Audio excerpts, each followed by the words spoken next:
우리도 이런 데서 펜션이랑 카페 차리고 살면 너무 좋겠다. 그러게. 한번 알아볼까? 여러분 안녕하세요. 시청 전 구독과 좋아요를 눌러주시면 아픈 허리가 낫고 건강해집니다. 감사합니다. 저는 올해 57세이고 서울의 한 중학교에서 32년간 국어교사로 근무했습니다. 이름은 밝히지 않겠지만 제 이야기가 은퇴를 준비하시는 분들께 조금이라도 도움이 되길 바라는 마음으로 이렇게 용기를 냅니다.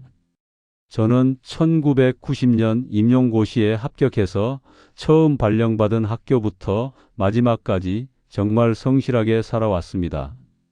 아침 7시 30분이면 학교에 도착해서 밤 10시가 넘어서야 집에 들어오는 날이 대부분이었죠. 담임을 맡으면 학생 생활 지도에, 교과 부장을 맡으면 업무에 치여 정신없이 살았습니다.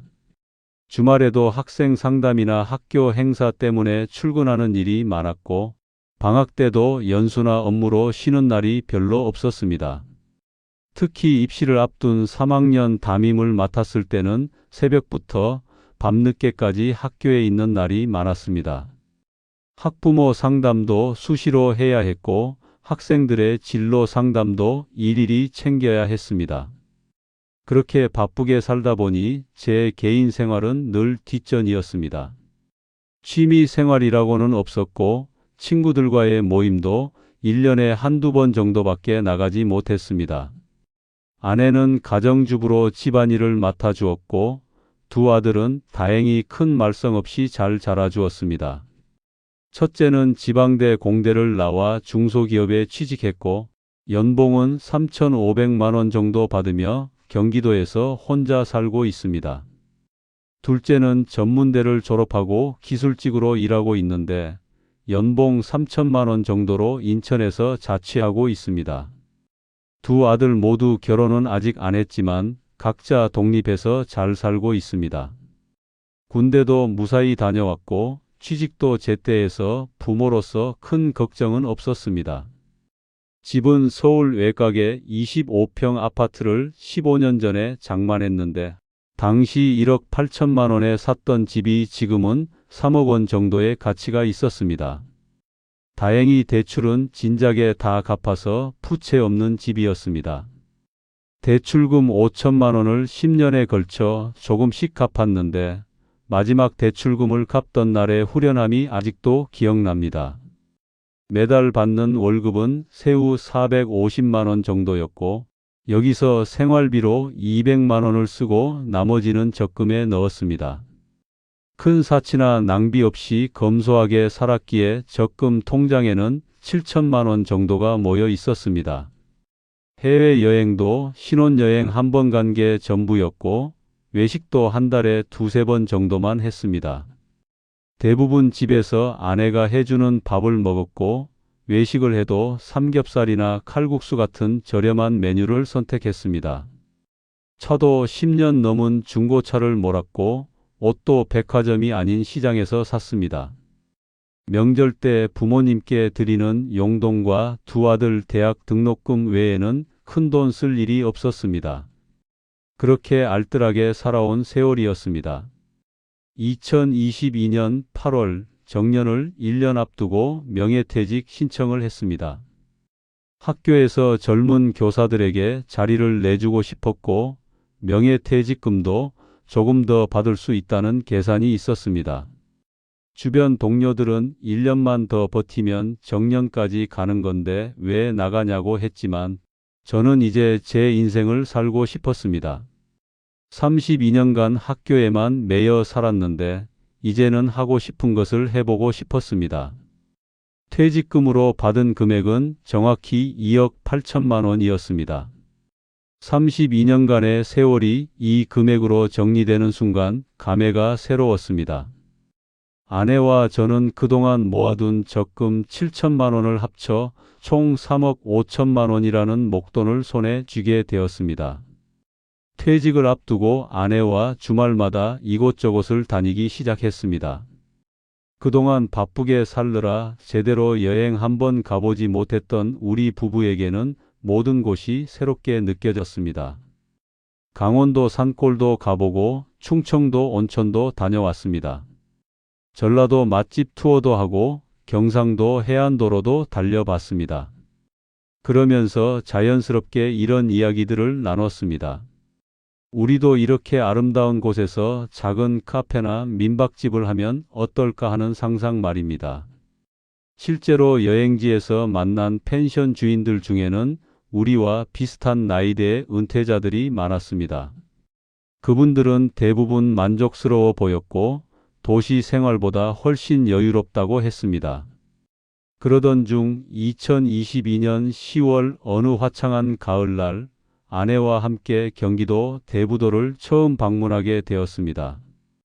시와 방 조제를 지나 대부도로 들어서는 순간 탁 트인 서해 바다의 풍경이 눈앞에 펼쳐졌습니다.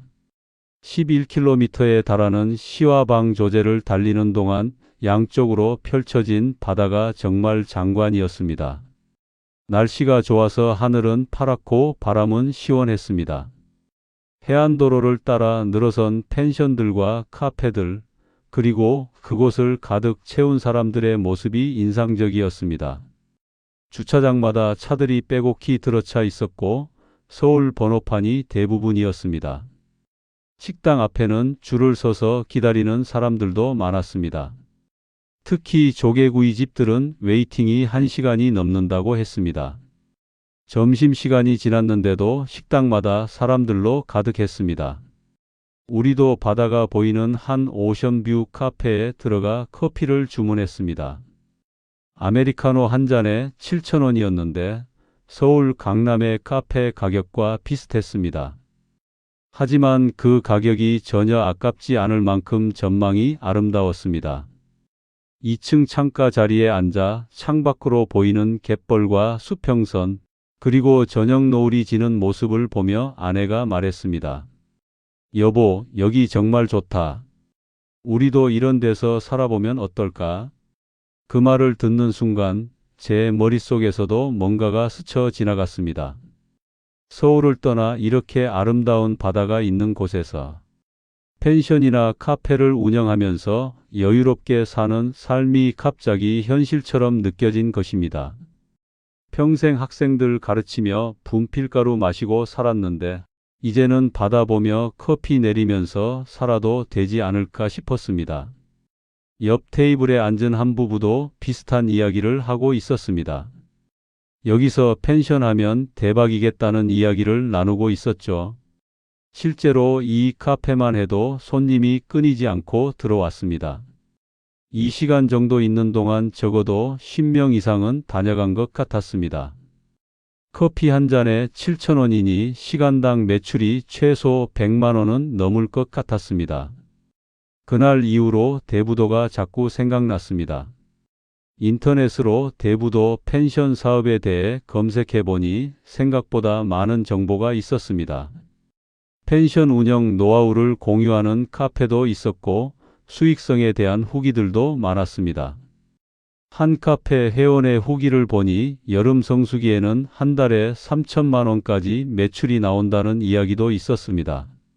물론 비수기에는 힘들지만 성수기 3개월만 잘하면 1년 수익을 다 뽑을 수 있다는 계산이었습니다. 대부분 긍정적인 내용이었습니다. 서울에서 가까워 주말마다 손님이 꽉 찬다는 이야기, 평일에도 날씨만 좋으면 당일치기 관광객들이 많이 온다는 이야기들이 제 마음을 흔들었습니다. 11월 들어 본격적으로 대부도를 다시 찾아갔습니다. 이번에는 관광객이 아니라 예비 사업자의 눈으로 둘러봤습니다. 운영 중인 펜션 사장님들과도 몇 분 이야기를 나눠봤는데 한 분은 2년 전에 시작해서 이미 초기 투자금을 다 회수했다고 했습니다. 2022년 11월부터 본격적으로 대부도 부동산을 알아보기 시작했습니다. 처음에는 단순히 구경하는 마음이었지만 매물들을 보다 보니 점점 현실성이 생겼습니다. 한 부동산 중개업소에서 괜찮은 매물을 소개받았습니다. 대부도 해안도로변에 위치한 2층짜리 건물로 대지가 150평이고 건물 연면적이 80평 정도 되는 규모였습니다.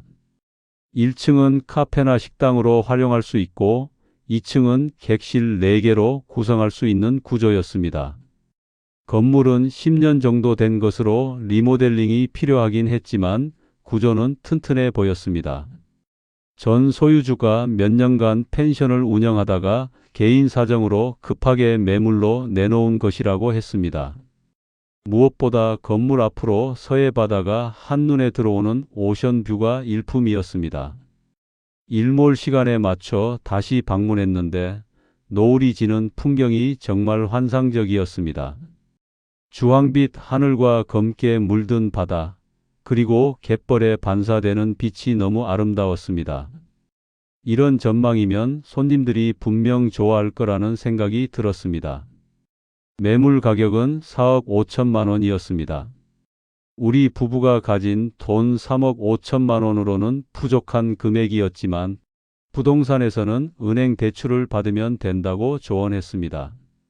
퇴직금으로 매입하는 것이니 대출 한도도 넉넉하게 나올 거라는 말이었습니다.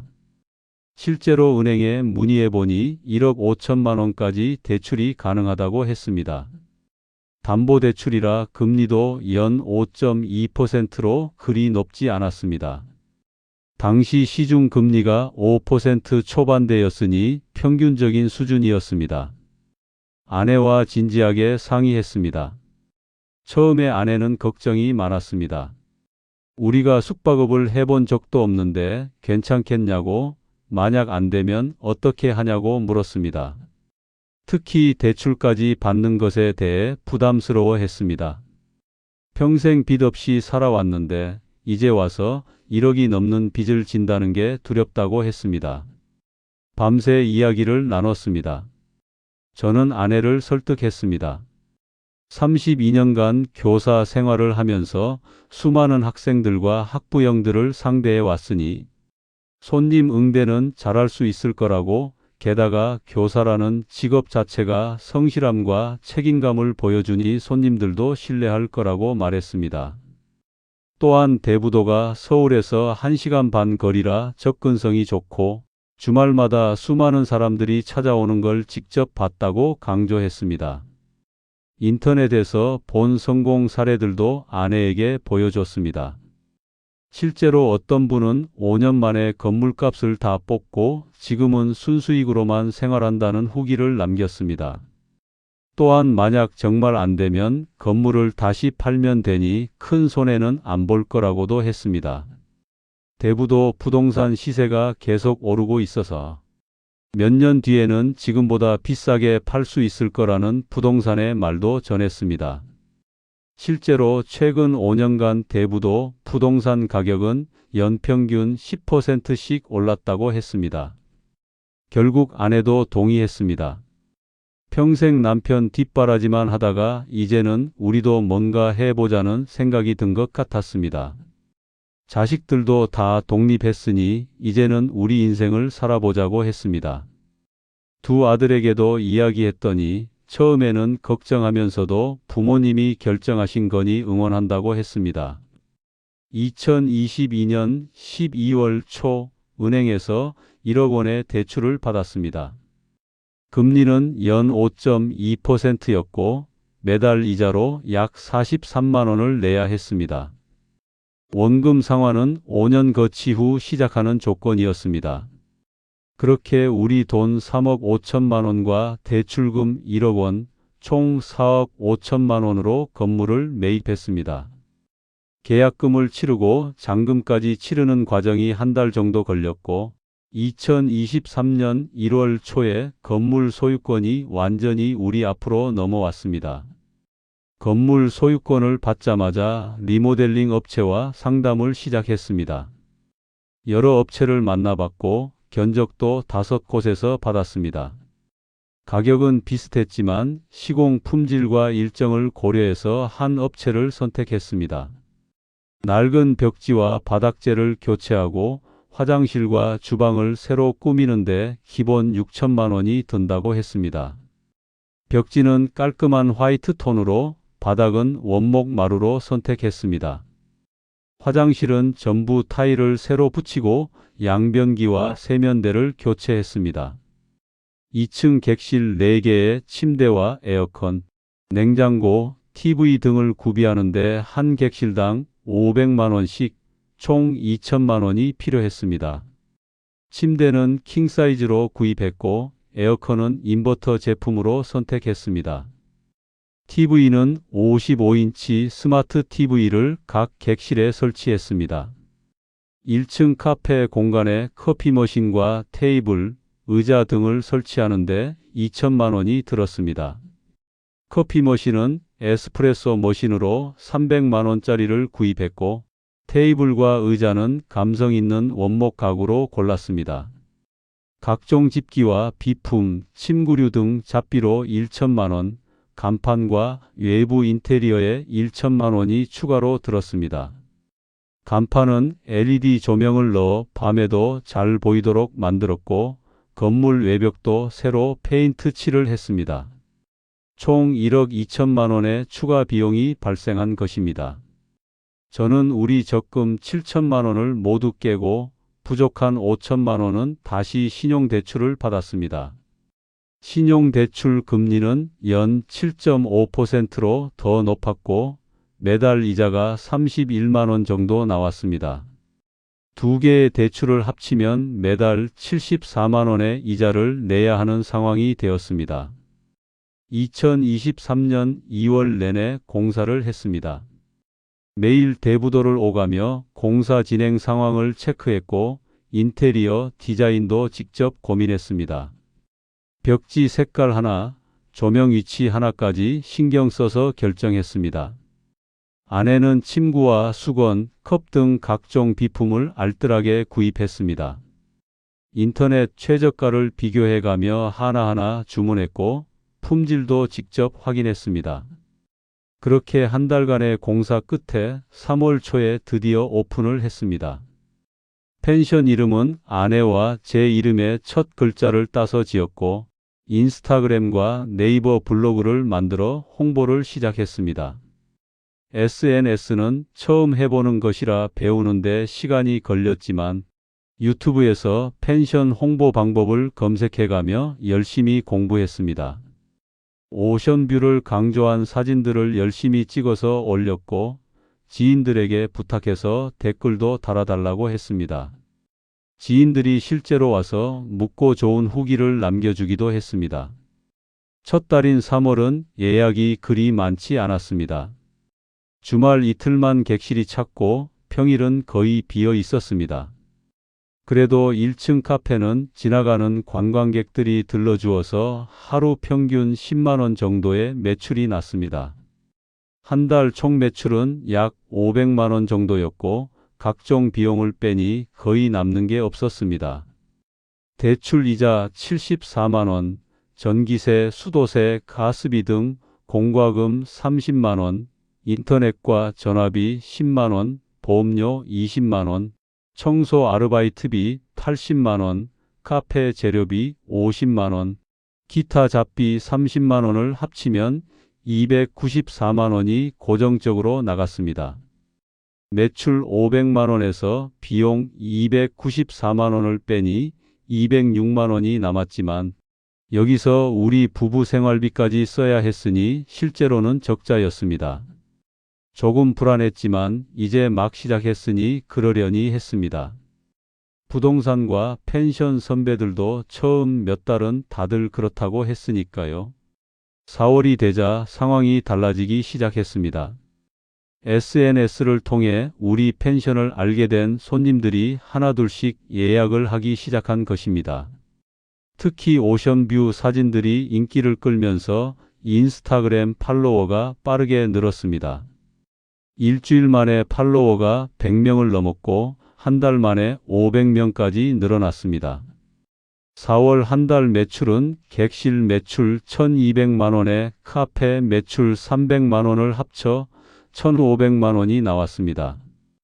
비용을 빼고도 300만 원 정도가 순수익으로 남았습니다. 생활비를 쓰고도 여유가 생긴 것입니다.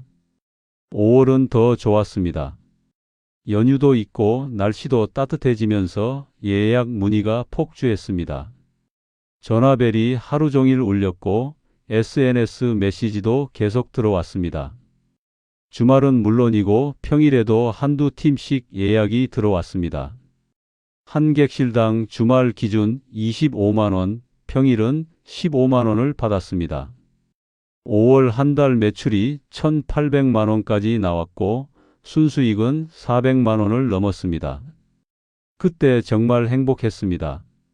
아침에 일어나 바다를 보며 커피를 마시고 손님들이 오시면 친절하게 맞이하고 저녁에는 아내와 함께 해안도로를 산책하는 일상이 꿈만 같았습니다. 32년간 칠판 앞에 서서 학생들 가르치던 삶과는 완전히 달랐습니다. 무엇보다 손님들이 만족해하는 모습을 보는 게 뿌듯했습니다. 깨끗한 시설에 만족하셨다는 후기들이 올라올 때마다 가슴이 벅찼습니다. 한 손님은 장문의 후기를 남기며 사장님 부부가 정말 친절하고 시설도 깨끗해서 최고였다고 써주셨습니다. 또 다른 손님은 오션뷰가 정말 환상적이었다며 별 5개를 주셨습니다. 그런 후기들이 하나둘씩 쌓이면서 새로운 손님들이 계속 찾아왔습니다. 6월과 7월은 본격적인 성수기였습니다. 여름 휴가철이라 예약이 한 달 전부터 마감되었고 주말은 물론 평일에도 만실이었습니다. 심지어 월요일과 화요일에도 방이 찼습니다. 손님들 대부분이 가족 단위였고 어린 자녀를 둔 젊은 부부들이 많았습니다. 7월 한 달 매출은 객실 매출만 2천만 원, 카페 매출 200만 원을 합쳐 2,200만 원이 나왔습니다. 8월은 더 좋아서 객실 매출 2,300만 원, 카페 매출 200만 원으로 총 2,500만 원의 매출이 발생했습니다. 비용을 빼고도 한 달에 700만 원에서 800만 원씩 순수익이 남았습니다. 우리 부부는 정말 이 사업을 잘 시작했다고 확신했습니다. 이 정도 수익이면 1억 5천만 원의 대출금도 2년이면 갚을 수 있을 것 같았고 그 이후에는 매달 500만 원 이상의 안정적인 수입이 생길 거라고 기대했습니다. 교사 월급 450만 원보다 훨씬 많은 돈을 버는 것 같아 뿌듯했습니다. 아내도 정말 행복해했습니다. 평생 집안일만 하다가 이제는 사업주가 된 것이 자랑스러웠는지 친구들에게도 자랑을 많이 했습니다. 하지만 그 행복은 오래가지 못했습니다. 9월이 되자 분위기가 달라지기 시작했습니다. 여름 내내 만실이었던 객실에 빈 방이 생기기 시작한 것입니다. 처음에는 개학 시즌이라 그런가 보다 했습니다. 학생이 있는 가족들은 여행을 가기 어려운 시기니까요. 하지만 9월 한 달 매출은 1,000만 원으로 뚝 떨어졌습니다. 주말에도 4객실 중 2~3개만 찼고 평일은 거의 텅 비어 있었습니다. 카페 매출도 반으로 줄었습니다. 그래도 큰 걱정은 하지 않았습니다. 계절 사업이니 당연히 비수기가 있는 거라고 생각했습니다. 여름에 많이 벌어뒀으니 괜찮다고 자위했습니다. 10월에는 단풍 시즌이라 조금 나아질 거라 기대했지만 매출은 800만 원에 그쳤습니다. 단풍을 보러 오는 사람들은 대부분 당일치기였고 숙박을 하는 사람은 많지 않았습니다. 11월과 12월은 더 심각했습니다.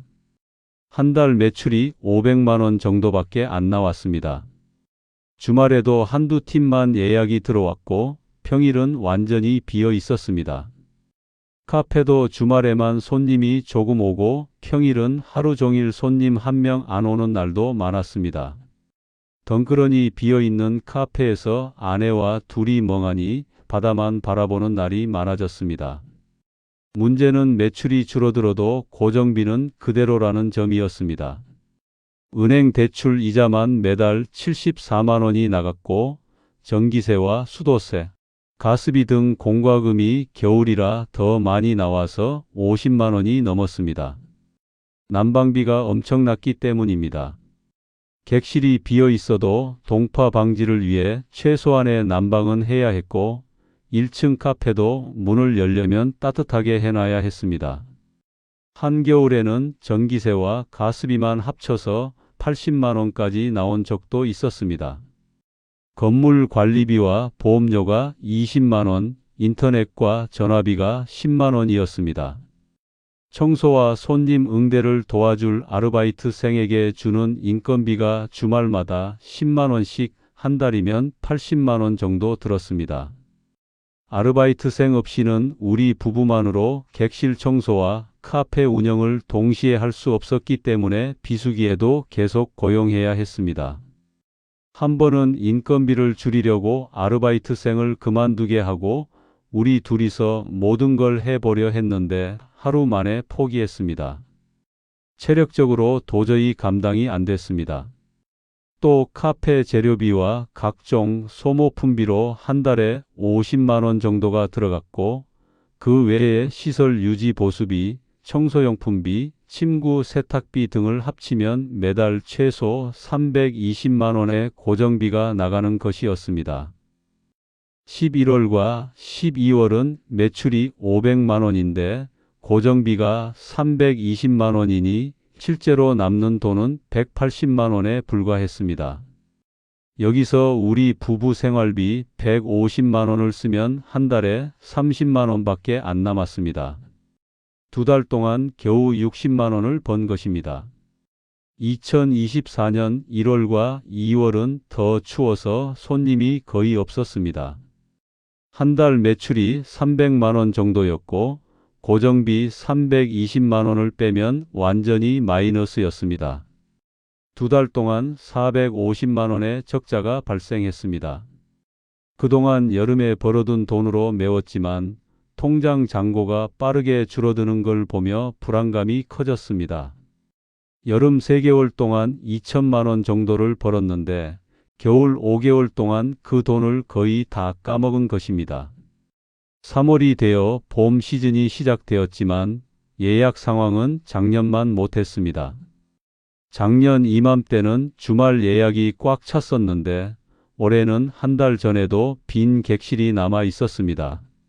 무슨 일인가 싶어 주변 펜션들을 둘러봤는데 제가 모르는 사이에 새로운 펜션들이 엄청나게 많이 생겨 있었습니다. 우리 펜션에서 1km 이내에만 해도 작년에 없던 펜션이 5곳이나 새로 오픈한 것입니다. 게다가 그 펜션들은 우리보다 더 화려하고 시설도 좋았습니다. 풀빌라에 프라이빗 수영장까지 갖춘 고급 펜션들이었고 인스타그램 감성이 물씬 풍기는 인테리어로 젊은 층을 공략하고 있었습니다. 객실 가격도 우리보다 비쌌지만 예약이 꽉 차 있었습니다. 한 객실당 주말에 40만 원에서 50만 원을 받는데도 사람들이 줄을 섰습니다. 손님들은 당연히 더 새롭고 더 좋은 곳으로 몰려갔습니다. 우리 펜션은 1년밖에 안 됐는데도 벌써 구식처럼 느껴졌습니다. 4월 매출은 겨우 900만 원이었고 순수익은 거의 남지 않았습니다. 5월도 비슷했습니다. 작년 같으면 1,800만 원은 나와야 하는데 올해는 1,000만 원밖에 안 나왔습니다. 2024년 여름을 앞두고 저는 다시 한번 희망을 가졌습니다. 작년처럼만 되면 한 달에 700만 원씩 벌 수 있고 그 돈으로 그동안의 적자를 만회할 수 있을 거라고 생각했습니다. 하지만 현실은 달랐습니다. 6월 매출은 1,400만 원으로 작년의 60% 수준에 그쳤습니다.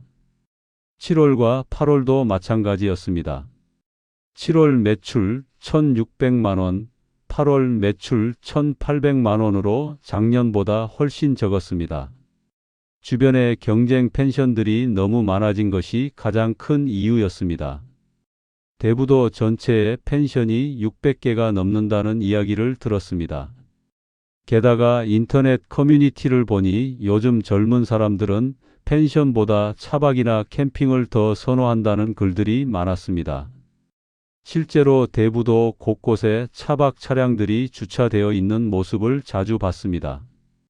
펜션비가 한 번에 20만 원에서 30만 원씩 나가니 부담스러워서 차에서 자면서 돈을 아끼는 것이었습니다. 특히 젊은 커플들은 차박을 더 선호하는 것 같았습니다. SNS에 차박 인증샷을 올리는 게 유행이었고 차박 용품도 점점 고급화되고 있었습니다. 성수기인 7월과 8월조차 순수익이 거의 남지 않았습니다. 각종 비용을 빼면 한 달에 100만 원 정도밖에 안 남았고 그나마도 밀린 적자를 메우는 데 써야 했습니다. 9월이 되자 또다시 비수기가 시작되었고 매출은 급락했습니다. 9월 매출 700만 원, 10월 매출 600만 원으로 계속 떨어졌습니다. 고정비는 여전히 매달 320만 원씩 나갔고 적자가 계속 쌓였습니다. 9월에 200만 원 적자, 10월에 250만 원 적자가 났습니다. 10월 말이 되자 통장 잔고가 200만 원밖에 남지 않았습니다. 그동안 여름에 번 돈을 다 까먹은 것이었습니다. 더 이상 버틸 수 있는 돈이 없었습니다. 은행 대출 이자도 밀리기 시작했습니다. 11월 이자 74만 원을 내지 못했고 12월에도 또 밀렸습니다. 은행에서 연락이 왔습니다. 이자를 제때 내지 않으면 신용 등급이 떨어지고 추가 조치가 있을 수 있다는 내용이었습니다. 담당자는 원금은 나중에 갚아도 되니 이자만이라도 제때 내달라고 했습니다. 저는 패닉 상태였습니다. 평생 한 번도 빚을 밀려본 적이 없었는데 은행 이자조차 못 내는 처지가 된 것입니다. 밤에 잠을 이룰 수가 없었습니다. 천장만 보며 어떻게 해야 할지 고민했지만 답이 나오지 않았습니다. 아내와의 관계도 나빠졌습니다. 처음에는 서로 격려하며 버텼지만 상황이 계속 악화되자 말다툼이 잦아졌습니다. 아내는 왜 이런 사업을 시작했냐며 후회하는 말을 자주 했고 제가 너무 낙관적으로만 생각했다고 비난했습니다. 저는 방어적으로 나올 수밖에 없었습니다. 처음에 같이 결정한 거 아니냐고 나만의 잘못이 아니라고 맞섰습니다. 집안 분위기는 얼어붙었고 대화는 점점 줄어들었습니다. 식사 시간에도 말없이 밥만 먹었고 같은 공간에 있어도 서로를 피했습니다. 2024년 11월 중순 더 이상 버틸 수 없다고 판단하고 펜션을 매각하기로 결정했습니다. 아내에게 말했을 때 아내는 아무 말 없이 고개만 끄덕였습니다. 이미 예상하고 있었던 것 같았습니다. 오히려 빨리 정리하는 게 낫겠다는 표정이었습니다. 부동산에 연락해서 매물로 내놓았습니다. 4억 5천만 원에 샀던 건물이었지만 중개인은 냉정하게 말했습니다. 지금 대부도 시장이 좋지 않아서 4억에 내놓아도 팔리기 어려울 거라고 했습니다. 실제로 주변 펜션들도 매물로 나온 게 많은데 팔리지 않고 있다고 했습니다. 대부도 자체에 대한 인식이 나빠지면서 투자자들이 관심을 안 보인다는 것이었습니다. 뉴스에서도 대부도 펜션 가동률이 급락했다는 보도가 나왔고 폐업하는 펜션들이 늘고 있다는 기사도 나왔습니다. 결국 매물가를 3억 8천만 원으로 낮춰서 내놓았습니다. 하지만 한 달이 지나도 관심을 보이는 사람이 없었습니다. 가끔 건물을 보러 오는 사람들이 있었지만 다들 가격이 비싸다며 고개를 저었습니다. 한 사람은 펜션 사업이 이제는 답이 없다며 돌아섰습니다. 2024년 12월 중개인의 조언에 따라 3억 5천만 원까지 가격을 내렸습니다. 그제야 몇 명이 진지하게 건물을 보러 왔지만 다들 가격을 더 깎아달라고 했습니다. 한 사람은 3억 원에 사겠다고 제안했지만 그 가격에 팔면 손실이 너무 커서 받아들일 수 없었습니다.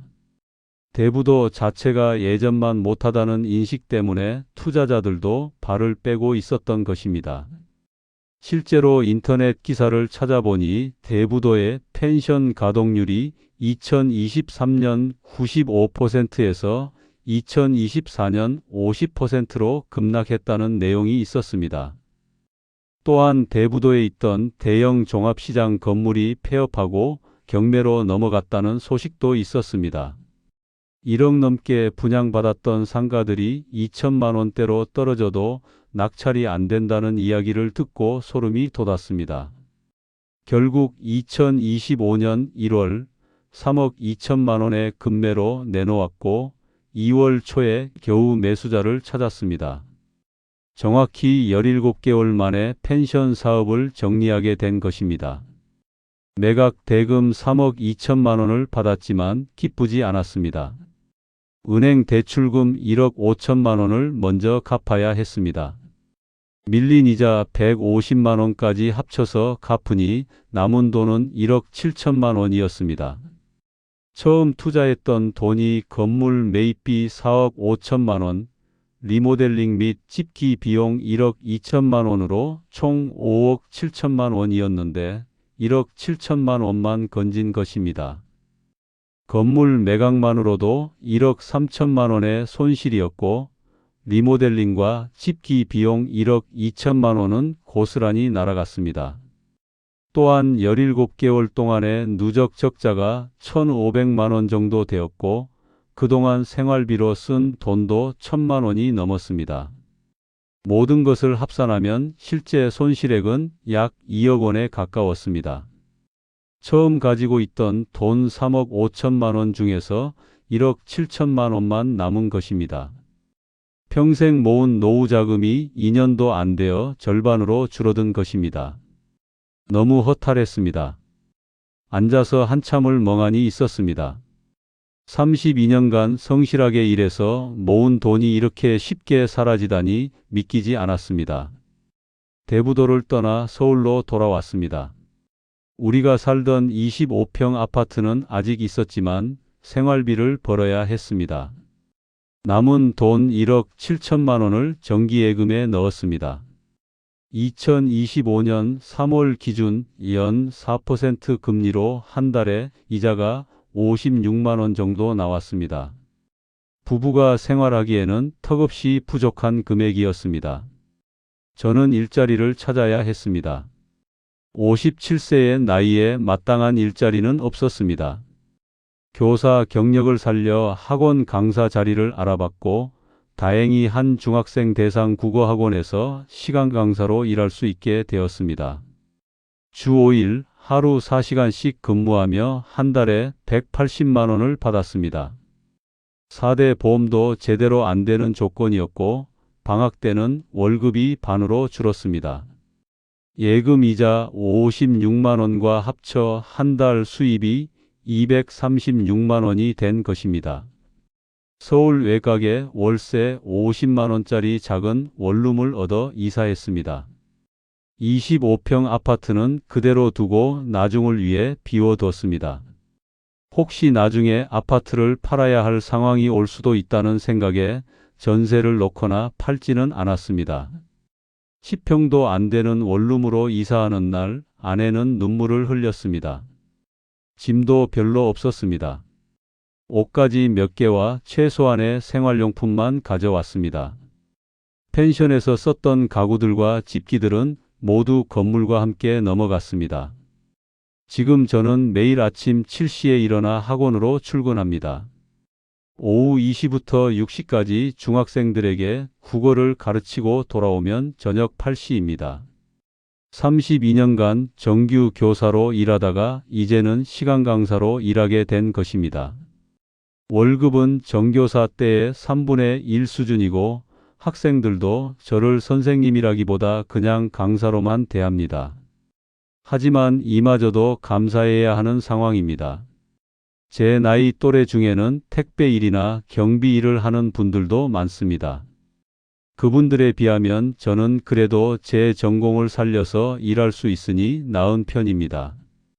아내는 집 근처 마트에서 파트타임으로 일하며 한 달에 100만 원 정도를 법니다. 계산대 옆에서 물건을 포장하고 카트를 정리하는 일입니다. 평생 가정주부로 살았던 아내가 처음 하는 일이었지만 묵묵히 해내고 있습니다. 우리 부부가 합쳐서 버는 돈은 한 달에 약 340만 원 정도입니다. 여기서 월세 50만 원을 내고 생활비로 150만 원을 쓰고 나면 한 달에 140만 원 정도가 남습니다. 이 돈을 다시 저축하고 있지만 언제 원래 금액을 회복할 수 있을지 모르겠습니다.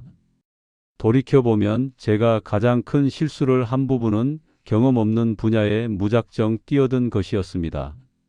32년간 교사로만 살아온 제가 갑자기 숙박업과 카페 운영을 한다는 것 자체가 무리였습니다. 손님 응대도 서툴렀고 효율적인 운영 방법도 몰랐습니다. 청소와 시설 관리, 예약 시스템 운영 등 모든 것이 낯설었고 배우는 데만 몇 달이 걸렸습니다. 은퇴를 앞두신 분들께 꼭 말씀드리고 싶습니다. 경험 없는 사업은 절대 하지 마십시오.